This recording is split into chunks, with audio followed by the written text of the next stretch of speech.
Welcome to Political Science class.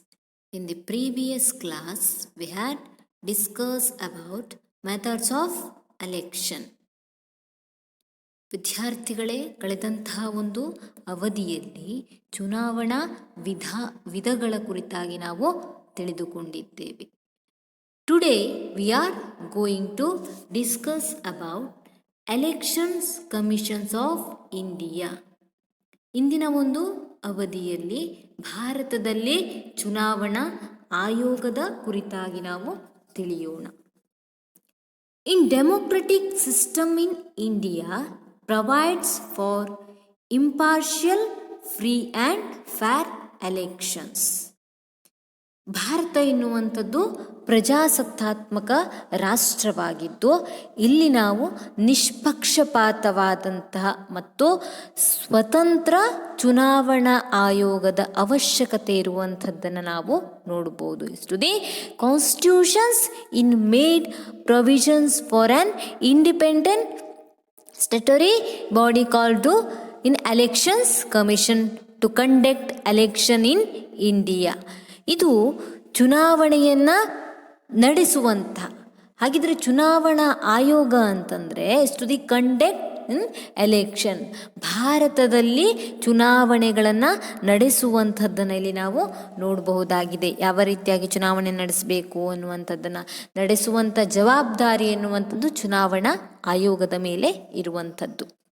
ನೋಡಿ, ಪ್ರಜಾಪ್ರಭುತ್ವ ವ್ಯವಸ್ಥೆ ಅಂತಂದರೆ is to the based on election. ಕಳೆದಂಥ ಒಂದು ಅವಧಿಯಲ್ಲಿ ನಾವು ಇದರ ಕುರಿತಾಗಿ ಚುನಾವಣೆಯ ಕುರಿತಾಗಿ ತಿಳಿದಿದ್ದೇವೆ.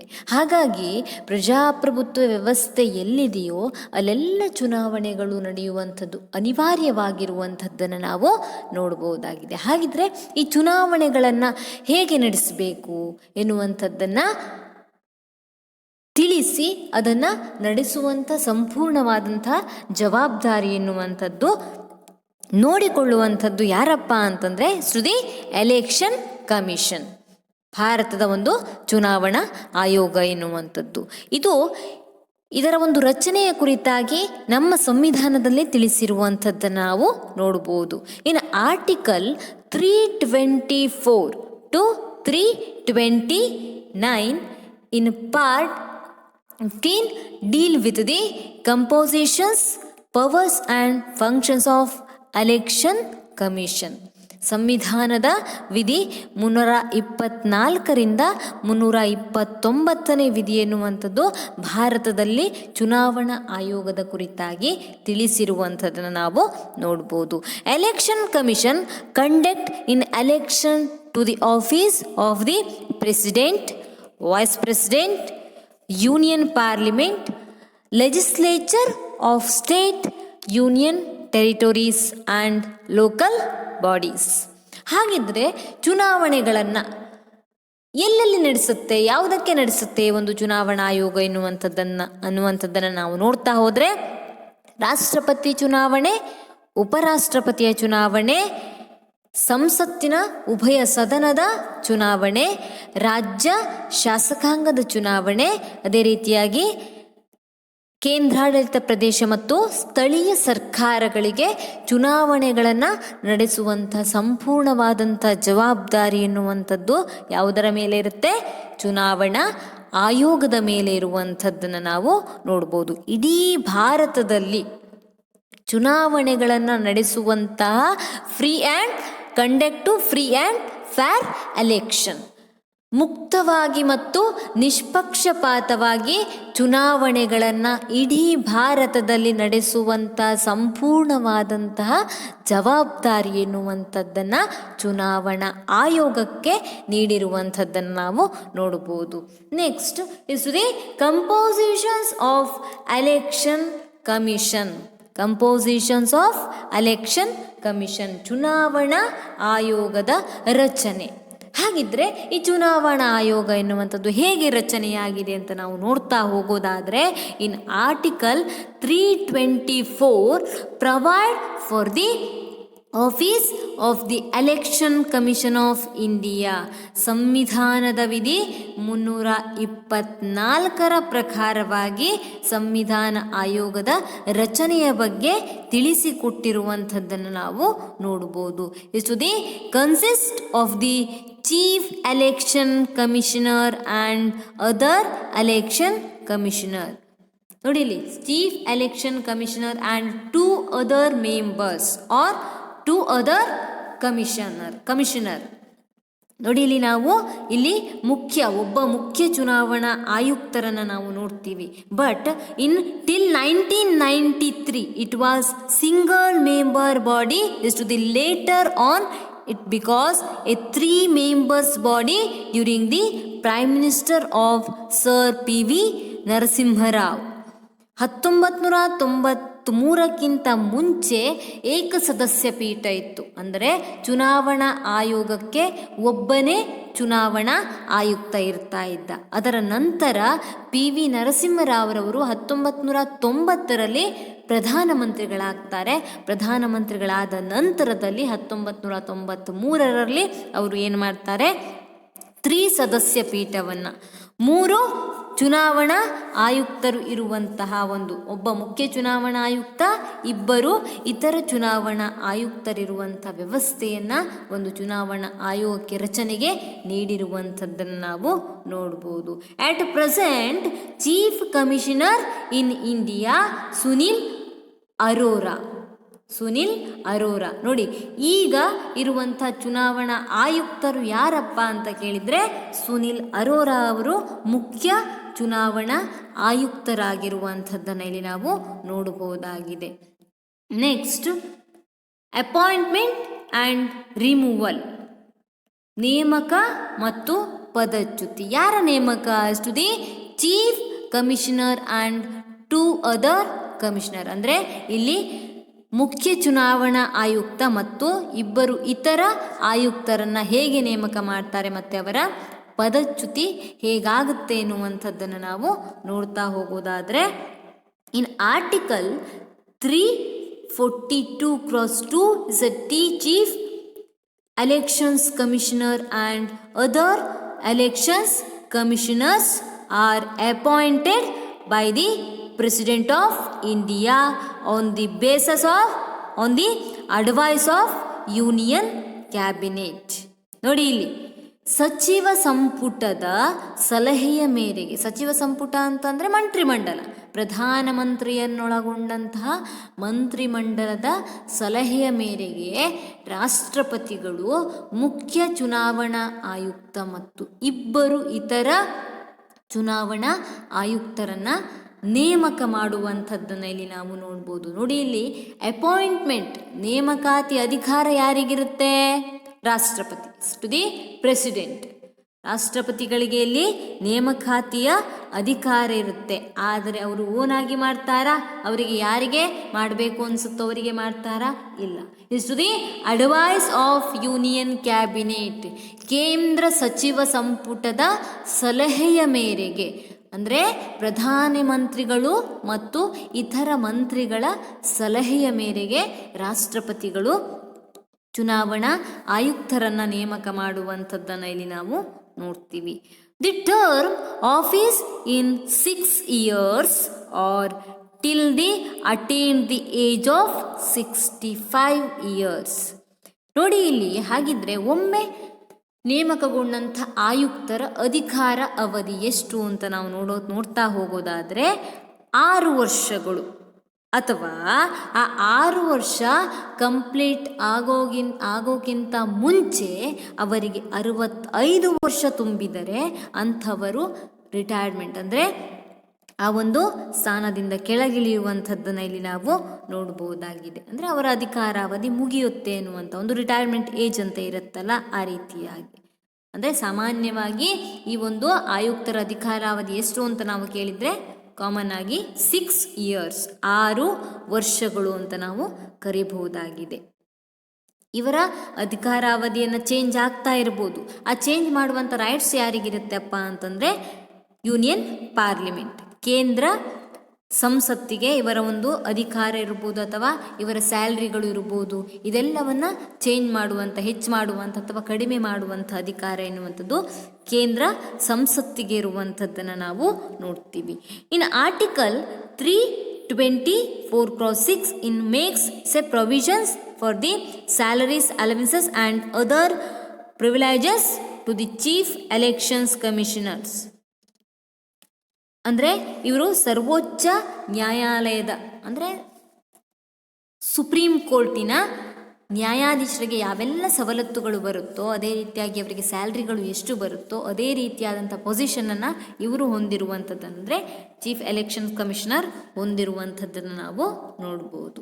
ಹಾಗಿದ್ದರೆ ರಿಮೂವಲ್, ಇವರ ಒಂದು ಪದಚ್ಯುತಿ ಹೇಗಾಗುತ್ತೆ ಅನ್ನುವಂಥದ್ದನ್ನು ನಾವು ನೋಡ್ತಾ ಹೋಗೋದಾದರೆ, according to article 324(5), the chief election commissioners and other election commissioners can be removed to the office in same manners as the judge of Supreme Court on the ground of provide misbehavior, incapacity to discharge the constitutional obligations. ನೋಡಿ, supreme ಕೋರ್ಟಿನ ಮುಖ್ಯ ನ್ಯಾಯಾಧೀಶನನ್ನು ಹೇಗೆ ನಾವು ಪದಚ್ಯುತಿಗೊಳಿಸ್ತೀವೋ ಅದೇ ರೀತಿಯಾಗಿ ಇವರನ್ನೂ ಸಹ, ಯಾರನ್ನ, ಆಯುಕ್ತರನ್ನು, ಚುನಾವಣಾ ಆಯೋಗದ ಆಯುಕ್ತರನ್ನು ಪದಚ್ಯುತಗೊಳಿಸಲಿಕ್ಕೆ ಅದೇ ರೀತಿಯಾದಂಥ ವಿಧಾನವನ್ನು ನಾವು ಅನುಸರಿಸ್ತೀವಿ. ಯಾವ ಒಂದು ಬೇಸಿಸ್ ಮೇಲೆ? ಇಷ್ಟು ದಿ ಮಿಸ್ಬಿಹೇವಿಯರ್, ಇನ್ಕೆಪಾಸಿಟಿ, ಅವರು ಸಂವಿಧಾನಾತ್ಮಕವಾಗಿ ನಡ್ಕೊಳ್ಳುವಂಥದ್ದಿರ್ಬೋದು ಅಥವಾ ಇನ್ಯಾವುದೋ ಅವರ ದುರ್ನಡತೆಗಳು ಇರ್ಬೋದು. ಇದರಿಂದಾಗಿ ಅವರ ದೋಷಾರೋಪಣ ಪಟ್ಟಿಯನ್ನು, ಅವರು ದೋಷಾರೋಪಣೆ ಏನು ಮಾಡಿದ್ದಾರೆ ಆ ಪಟ್ಟಿಯನ್ನು ಒಂದು ಲಿಸ್ಟನ್ನು ರೆಡಿ ಮಾಡಬೇಕು. ಆ ಲಿಸ್ಟನ್ನು ರೆಡಿ ಮಾಡಿಬಿಟ್ಟು ಇಷ್ಟು the provide to union parliament, ಕೇಂದ್ರ ಸಂಸತ್ತಿಗೆ ಒಪ್ಪಿಸುವಂಥದ್ದು. ಅದು ಮೇಲ್ಮನೆಗೂ ನಾವು ಕೊಡ್ಬೋದು ಅಥವಾ ಕೆಳಮನೆಗೂ ಸಹ ಕೊಡ್ಬೋದು. ಇಷ್ಟು ದಿ ಪಾಸ್ಡ್ ಆನ್ ಮೆಜಾರಿಟಿ. ಇಲ್ಲಿ ಏನಾಗುತ್ತೆ, ಅವರು ಮಿಸ್ಬಿಹೇವಿಯರ್ ಮಾಡಿದಾರಪ್ಪ ಅಂತ ಮೆಜಾರಿಟಿಯಲ್ಲಿ, ಸ್ಪೆಷಲ್ ಮೆಜಾರಿಟಿಯಲ್ಲಿ, ವಿಶೇಷ ಬಹುಮತದಲ್ಲಿ ಎರಡೂ ಸದನಗಳು ಒಪ್ಕೊಳ್ಬೇಕಾಗುತ್ತೆ. ನೋಡಿ, ನಾನು ಫಾರ್ ಎಕ್ಸಾಂಪಲ್ ಎ ಎನ್ನುವಂಥ ಒಂದು ಪರ್ಸನ್ ಇದ್ದಾನೆ, ಅವನು ಚುನಾವಣಾ ಆಯುಕ್ತನಾಗಿರ್ತಾನೆ. ಆ ಚುನಾವಣಾ ಆಯುಕ್ತನ ಮೇಲೆ ಆ ಎ ಎನ್ನುವಂಥ ಪರ್ಸನ್ ಮಿಸ್ಬಿಹೇವಿಯರ್, ಇನ್ಕೆಪಾಸಿಟಿ ಎನ್ನುವಂಥದ್ದು ಅವನು ಏನಿರುತ್ತೆ, ಅವನ ದೋಷಾರೋಪಣ ಪಟ್ಟಿಯನ್ನು ಲಿಸ್ಟನ್ನು ರೆಡಿ ಮಾಡಿಬಿಟ್ಟು ಲೋಕಸಭೆಯಲ್ಲಿ ಅದನ್ನು ಹಾಜರುಪಡಿಸ್ತಾರೆ, ಓದುತ್ತಾರೆ.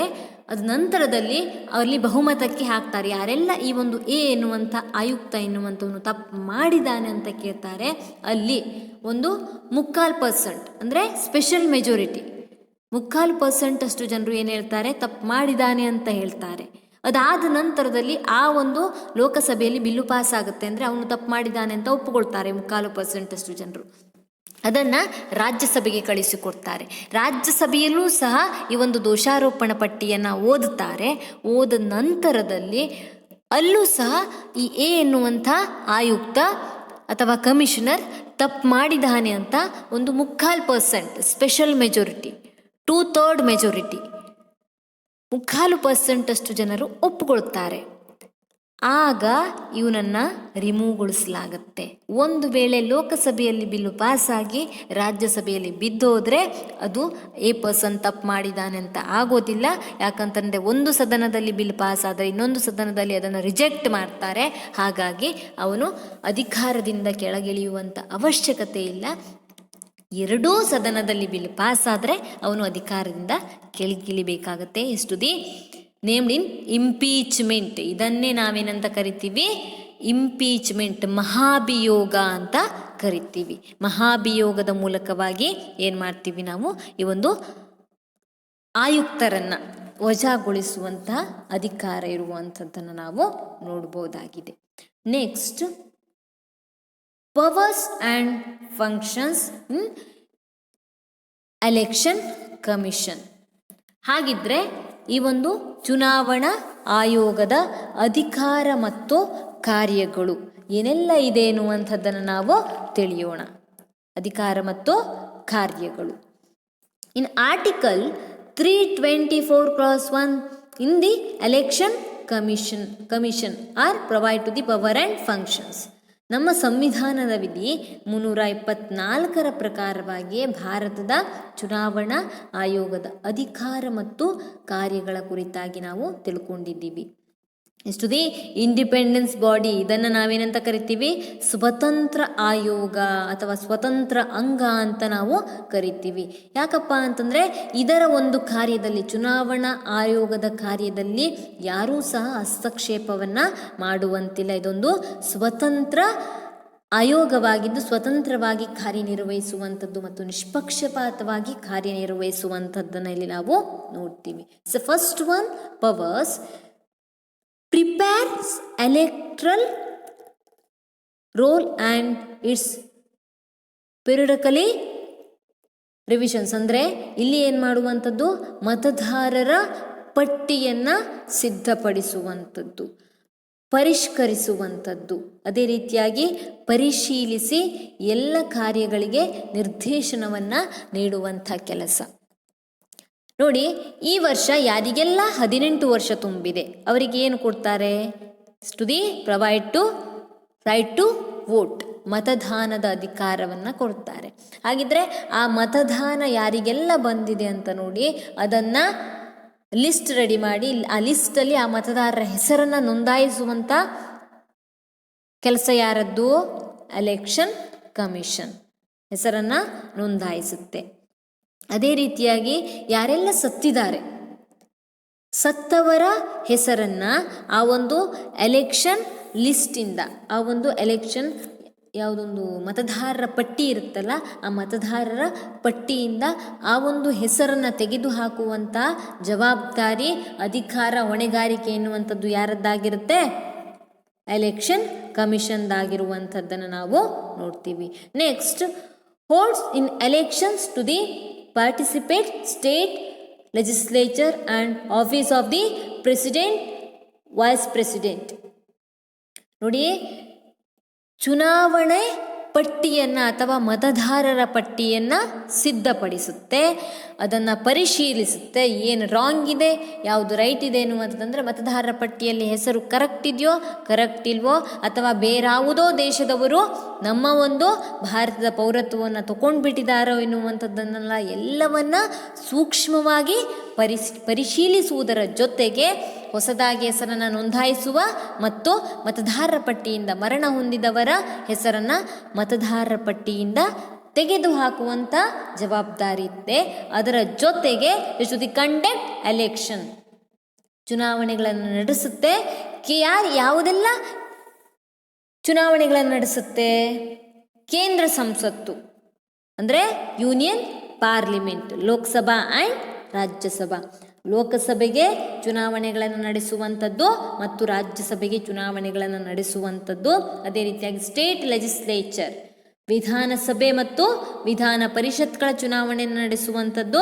ರಾಷ್ಟ್ರಪತಿ ಮತ್ತು president and vice president elections, ರಾಷ್ಟ್ರಪತಿ ಮತ್ತು ಉಪರಾಷ್ಟ್ರಪತಿಗಳ ಚುನಾವಣೆಗಳನ್ನು ನಡೆಸುವಂಥ ಜವಾಬ್ದಾರಿ ಎನ್ನುವಂಥದ್ದು ಈ ಒಂದು ಆಯೋಗದ ಮೇಲೆ ಇರುವಂಥದ್ದನ್ನು ನಾವು ನೋಡ್ಬೋದಾಗಿದೆ. after the announced on elections, say decide the timetable. ಅಂದರೆ ಮತದಾನ ಯಾವತ್ತು ನಡೀಬೇಕು ಅಥವಾ ಚುನಾವಣೆ ಯಾವ ದಿನ ನಡೆಯಬೇಕು ಎನ್ನುವಂಥ ಒಂದು ದಿನಾಂಕವನ್ನು ಗೊತ್ತುಪಡಿಸುವಂಥ ಮತ್ತು ಅದನ್ನು ಜನರಿಗೆ ತಿಳಿಸುವಂಥ ಅಧಿಕಾರ ಎನ್ನುವಂಥದ್ದು ಚುನಾವಣಾ ಆಯೋಗಕ್ಕೆ ಇರುವಂಥದ್ದನ್ನು ನಾವು ನೋಡಬಹುದಾಗಿದೆ. ಅದೇ ರೀತಿಯಾಗಿ 1951ರ ಪ್ರಜಾಪ್ರತಿನಿಧಿ ಕಾಯ್ದೆಗಳ ಅನ್ವಯ ಚುನಾವಣಾ ಆಯೋಗವು ಕೆಲವೊಂದಿಷ್ಟು ವಿಶೇಷ ಕಾರ್ಯಗಳನ್ನು ಮಾಡಬೇಕಾಗುತ್ತೆ. ಹಾಗಿದ್ರೆ ಆ ವಿಶೇಷ ಕಾರ್ಯಗಳು ಯಾವುದೆಲ್ಲ ಇದೆ ಎನ್ನುವಂಥದ್ದನ್ನು ನಾವು ಒಂದು ಸ್ಪೆಷಲ್ ಪವರ್ಸ್ ಆ್ಯಂಡ್ ಫಂಕ್ಷನ್ಸ್ ಅಲ್ಲಿ ನಾವಿಲ್ಲಿ ನೋಡ್ತಾ ಹೋಗೋಣ.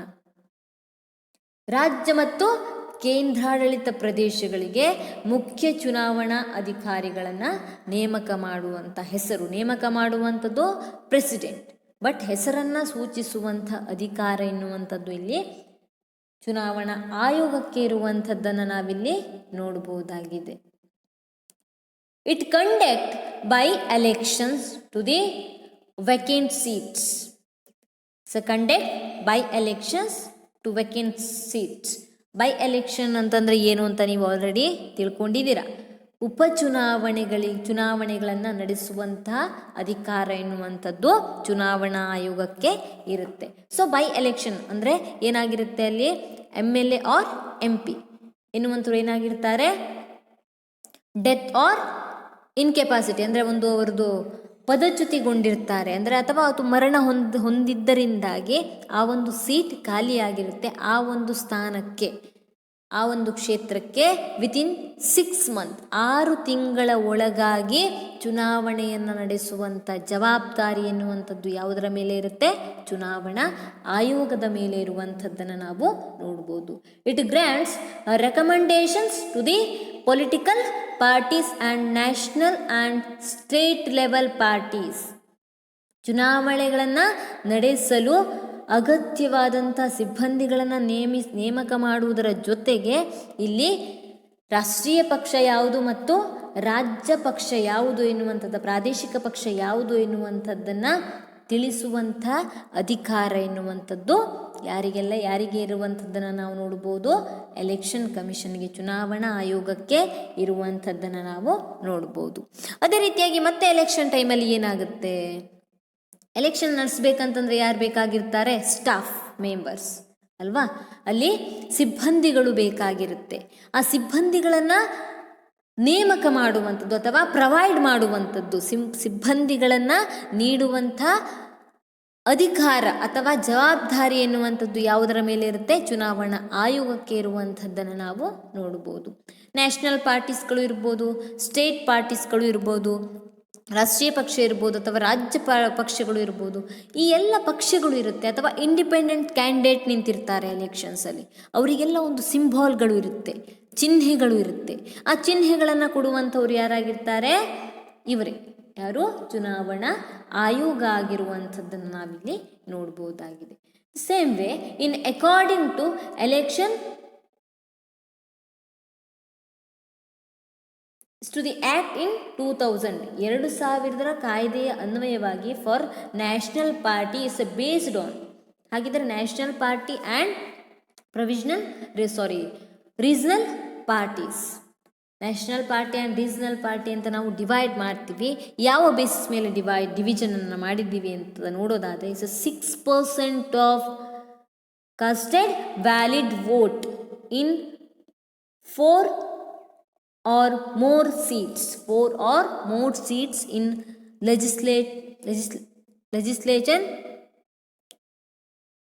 in Lok Sabha or Vidhan Sabha election and 4 Lok Sabha seats in any state or states.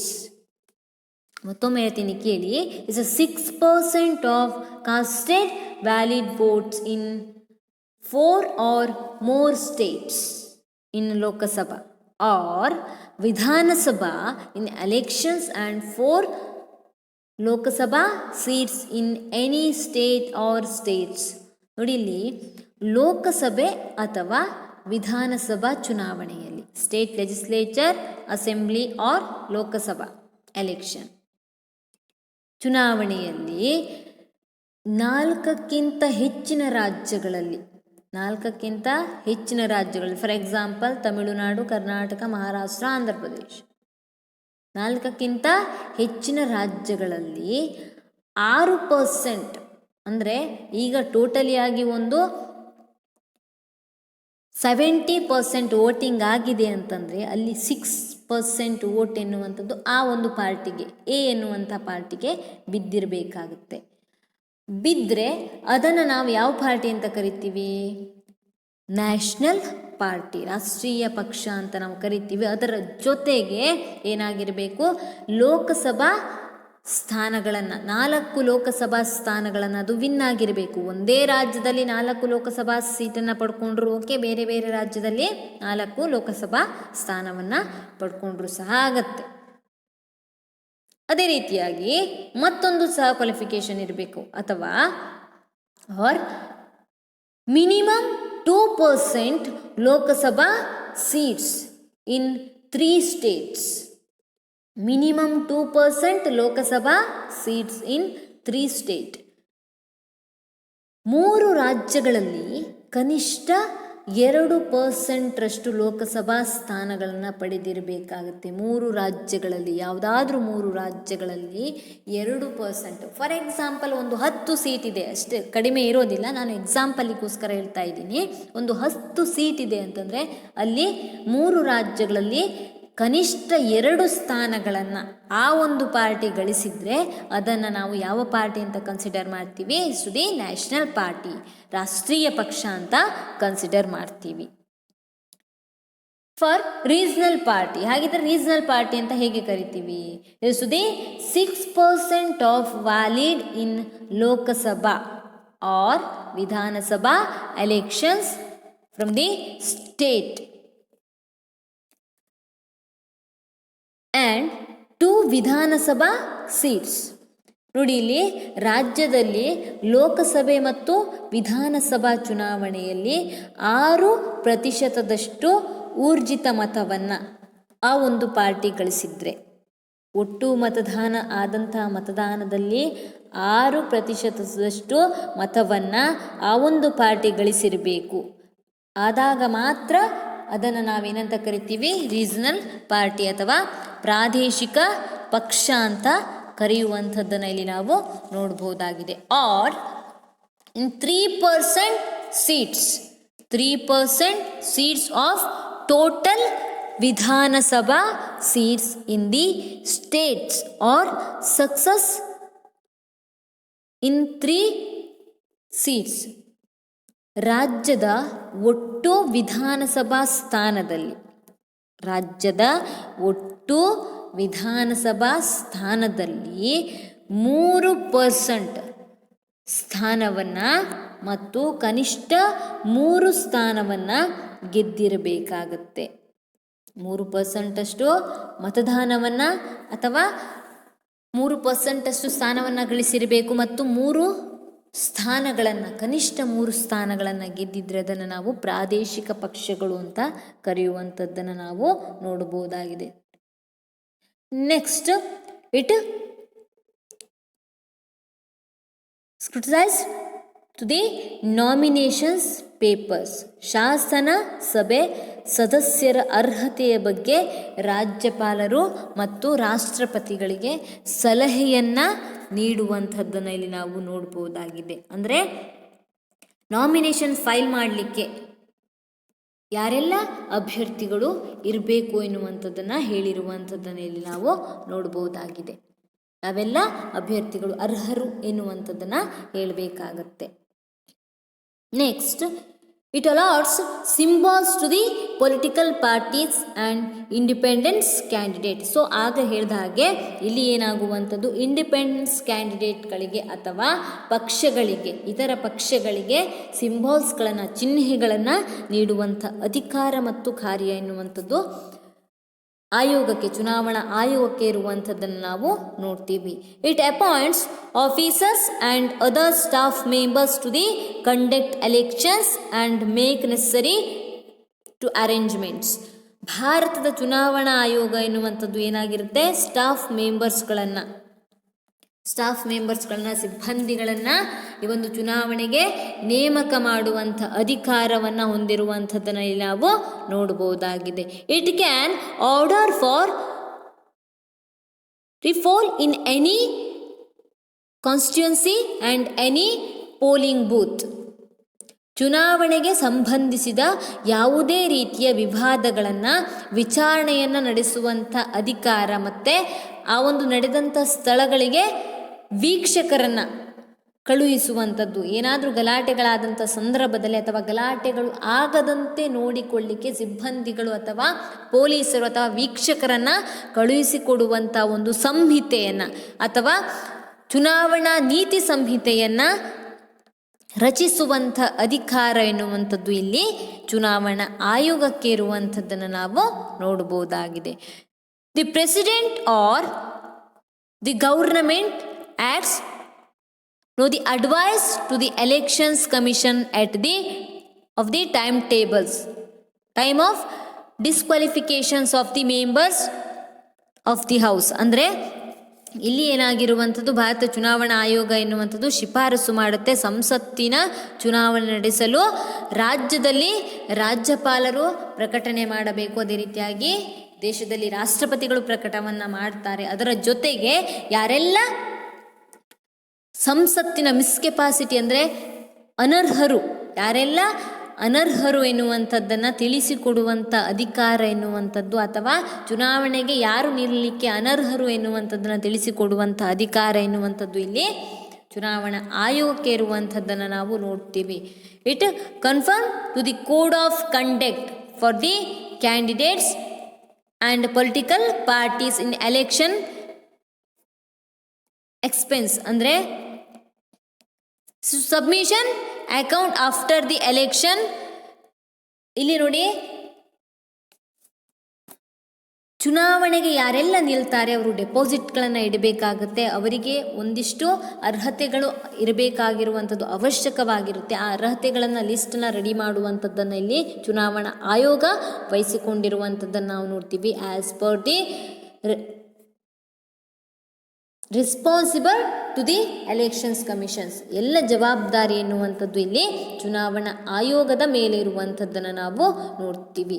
ಚುನಾವಣೆಗಳಲ್ಲಿ ಅಕ್ರಮಗಳು ನಡೆಯದಂತೆ ನೋಡಿಕೊಳ್ಳುವಂಥ ಜವಾಬ್ದಾರಿ ಎನ್ನುವಂಥದ್ದು ಚುನಾವಣಾ ಆಯೋಗದ ಮೇಲೆ ಇರುತ್ತೆ. ಅದೇ ರೀತಿಯಾಗಿ ಇಲ್ಲಿ ಚುನಾವಣೆ ಸರಿಯಾಗಿ ನಡೆಸುವುದರ ಜೊತೆಗೆ ಚುನಾವಣೆಯಲ್ಲಿ ಯಾವುದೇ ರೀತಿಯಾದಂಥ ಗಲಾಟೆಗಳು ಆಗದಂತೆ ನೋಡಿಕೊಳ್ಳುವಂಥ ಜವಾಬ್ದಾರಿ ಜೊತೆಗೆ ಚುನಾವಣಾ ಸಂದರ್ಭದಲ್ಲಿ ಕೋಡ್ ಆಫ್ ಕಂಡಕ್ಟ್ ನೀತಿ ಸಂಹಿತೆಯನ್ನು ಜಾರಿಗೊಳಿಸುವುದರ ಜೊತೆಗೆ ವೈಯಕ್ತಿಕವಾಗಿ ಟೀಕೆಗಳನ್ನು ನಿಲ್ಲಿಸಬೇಕು.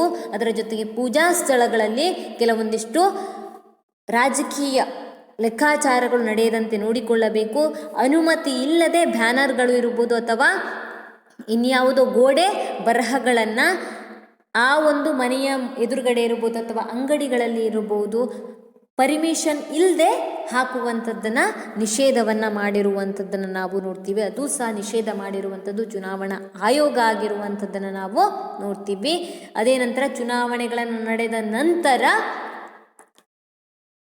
ಕೌಂಟಿಂಗ್ ಅಂದರೆ ಮತ ಎಣಿಕೆಯ ಸಂಪೂರ್ಣ ಜವಾಬ್ದಾರಿ, ಫಲಿತಾಂಶವನ್ನು ಪ್ರಕಟಿಸುವುದು, ಅದರ ಜೊತೆಗೆ ವಿಜೇತರ ಪಟ್ಟಿಯನ್ನು ರಾಷ್ಟ್ರಪತಿಗಳಿಗೆ ನೀಡುವಂಥ ಜವಾಬ್ದಾರಿ ಅಥವಾ ಅಧಿಕಾರ ಎನ್ನುವಂಥದ್ದು ಇಲ್ಲಿ ಚುನಾವಣಾ ಆಯೋಗಕ್ಕೆ ಇರುವಂಥದ್ದನ್ನು ನಾವು ನೋಡ್ಬೋದಾಗಿದೆ. ಇವಿಷ್ಟು ಮೇನಾಗಿ ಚುನಾವಣಾ ಆಯೋಗದ ಅಧಿಕಾರ ಮತ್ತು ಕಾರ್ಯಗಳು ಆಗಿರುವಂಥದ್ದನ್ನು ನಾವು ನೋಡ್ತೀವಿ. ನೆಕ್ಸ್ಟ್ ಮುಂದಿನ ಒಂದು ಅವಧಿಯಲ್ಲಿ ಎಲೆಕ್ಷನ್ ರಿಫಾರ್ಮ್ಸ್, ಚುನಾವಣಾ ಸುಧಾರಣೆಗಳ ಕುರಿತಾಗಿ ನಾವು ತಿಳಿದುಕೊಳ್ಳೋಣ.